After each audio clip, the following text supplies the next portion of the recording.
Zu Gast bei Select MTV Dolores von der Band Cranberries. Welcome to Berlin. Thank you. Good to have you here.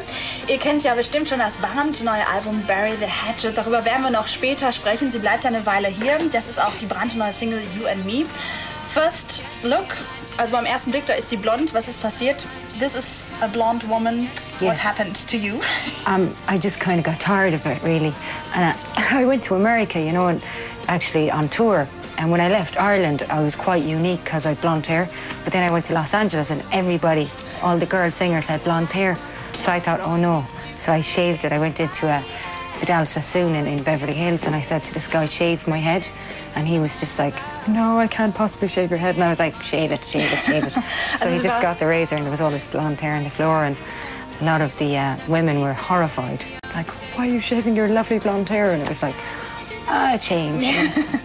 Also es war in Amerika auf Tour und in Irland war das ein bisschen was Besonderes, blonde Haare zu haben. Und in Amerika hat es jeder, deswegen wollte sie das Ganze abhaben. Und sie hat in Beverly Hills dann einen Friseur gefunden, der ihr ganzes Haar rasiert hat, auf Weiher.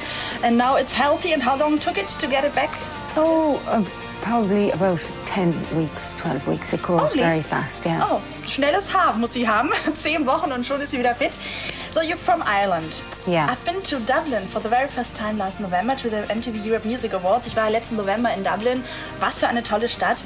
It's very striking for me. First of all, Dubliners are very friendly and they drink a lot. Ist das typisch für Iren, dass die so viel trinken? Is that typical? Typically Irish, yeah. I mean, drinking in Ireland isn't seen as a negative thing. It's part of the culture.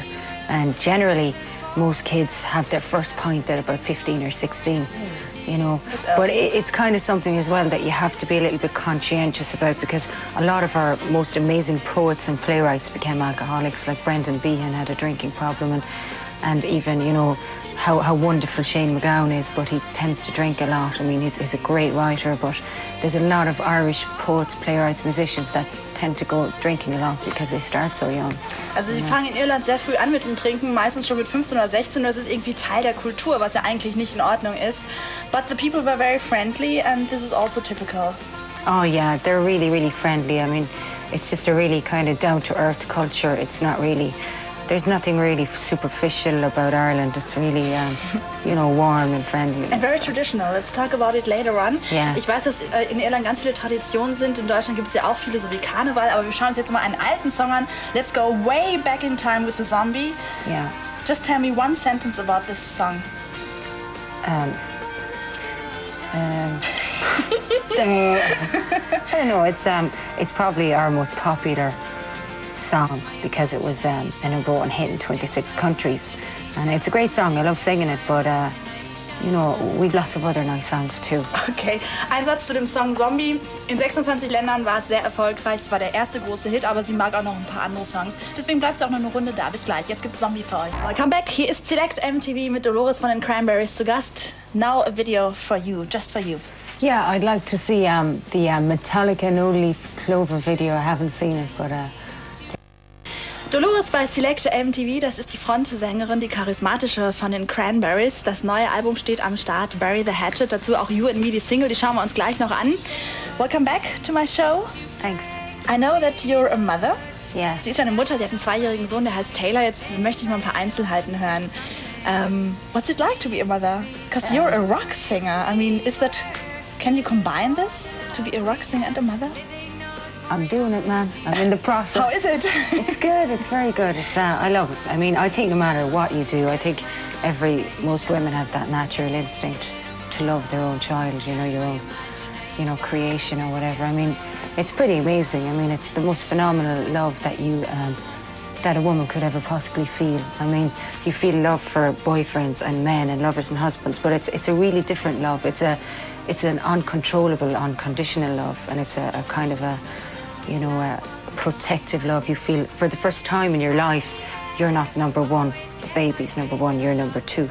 And it's kind of nice because you become less obsessed with yourself. And, you know, and you also see all the beauty in the world, you know, because as we get older, we become more cynical.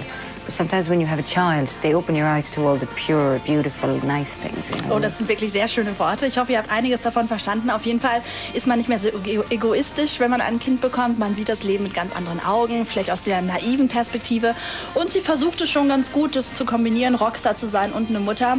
Did your son inspire you in any way? Sie hat ja auch mitgeschrieben an dem Song, an dem Album. Das tut sie ja ganz gerne. Ist der Sohn eine Inspiration? Yeah, really. I mean, there's a lot of songs really. There's the animal instinct, which is more, which is kind of about the kind of killer instinct. I mean, I was always such a mellow person. Well, when I had the child, it was the first time in my life that I felt like I could really, you know. Sie war bisher sehr ausgeglichen und Animal Instinct zeigt halt, dass sie schon Menschen durchaus brutal gegenübertreten könnte, weil sie ihr Kind vielleicht angreifen würde oder so. Also so entwickelt sich eine Mutter. Let's talk about this album and the new song You and Me, and now we have a fax. Okay. Jetzt gibt es erstmal ein Fax, gleich reden wir über das Album, natürlich auch noch über die ganzen Songs, die drauf sind. Garbage mit When I Grow Up. Ich grüße Peter, Alex und Nina und das schreibt Maria aus Flensburg. Bitteschön, gleich noch Dolores von den Cranberries bei Select MTV. Bei Select MTV, das ist die charismatische Frontfrau von Cranberries und sie hat eine richtig tolle Stimme. You have a voice, I know it. Show me. Okay, this is an old Latin Gregorian hymn, like what I used to do when I was a kid. It's called Tantum Ergo. A one, a two, a three. Tantum ergo sacramentum veneremus cernui et antiquum documentum novo cedat ritui. Is that enough? Applaus. Sehr, sehr schön. Ein ganz, ganz alter Song. You used to sing in a church, or what did you do? Hat sie in der Kirche gesungen? Or what is it? It's just like, I used to play the organ and stuff like that, but I used to do a lot of those Latin hymns, and they're really nice. Like, they're dying out, like, you don't hear them very much anymore. But there was this really old priest, and he was a good friend of mine. He's actually, he's kind of in a home now at the moment. He's a bit sick and stuff. But he was such a nice friend because he had all that old Latin Gregorian education, and he taught me a lot. And I think a lot of my melodies and stuff, I kind of are a little bit influenced by that kind of Latin, you know, the meandering. Also ganz alte gregorianische, lateinische Songs, das hat man auch gehört. Und deswegen hat sie auch immer diese Melodien in der Musik. Das ist ja schon eine passende Überleitung zu dem Album. Maybe your son is inspirational, we just talked about it, but why is the sound different? Der Sound ist schon ziemlich anders. Früher war es ja viel aggressiver und jetzt ist es teilweise auch sogar richtig lustig. I think it's different probably because, well, as we were saying earlier, I took a long time and I was pregnant when I sang 4 of the songs. I was like 7 months pregnant. Oh, that's big. Yeah. And I did Shattered and Dying in the Sun and The Animal Instinct, and a few of those songs I sang them, and sometimes I'd be singing and I'd get a kick. Start again. You know, I was getting a kick like. But after I had the child, then I went back to sing those songs and I couldn't sing them with that same feeling, you know. So basically we recorded it at different periods over 12 months. We did some stuff when I was 7 months pregnant. We did 2 weeks. And then when my baby was 3 months, we did 2 weeks. And then when he was about 4.5 months, we went into a studio for 2 months. So we broke it up over a bit of time. And also we pretty much did most of the production ourselves on this album. So it's very raw. There isn't a lot of, it's not very polished. It's very real, you know. Sie haben also nicht viel rumpoliert, Sie haben also wirklich das rohe Material auch benutzt und vor allem haben Sie sich 12 Monate Zeit gelassen, das hört man dann auch. Vor allem gibt es ganz verschiedene Perioden aus dem Leben. Mal war sie 7 Monate schwanger, also so dick und hat auch mal ab und zu einen Kick bekommen und danach konnte sie den Song gar nicht mehr so singen, wie als sie schwanger war. Ist natürlich lustig. Will you go on tour this year? Yes, we're going on tour and we're doing a few gigs around Europe. We're going to do all the festivals. Klar, so, yeah. Festivals machen Sie diesen Sommer auch. What happens to your son when you're on the road? I usually, what happens is when I'm touring in Europe, I take a private jet and I fly out to wherever and do the show and fly back to my house after the show. Oh, that's good. Yeah, mit dem privaten really Jet handy. fliegt man mal kurz nach dem Konzert nach Hause, bringt das Kind ins Bett. Das ist eine richtige Mutter. That's a great mother. Yeah, and in America, what I do is I put him in a resort, like a nice kind of kiddie resort, and I fly to the gig and fly back to the resort and take a day off, and I fly to the gig and fly back to the resort and take a day off. It's a lot of travelling for me, but it's fine. I'm young and I'm able to travel, and you know, I'm not old yet. I can handle it. No, so not it's okay. really. Also sie ist noch nicht so alt, um viel rumzureisen. In Amerika macht sie das genauso, deponiert den Jungen irgendwo in den USA und fliegt immer hin und her. Thanks so very much for being here. Thank you. And es ist wirklich ein geniales Album. It's a great album. I like the sound very much. Zieht's euch mal rein. Wir schauen uns jetzt mal die brandneue Single an, You and Me. Who is You and Me?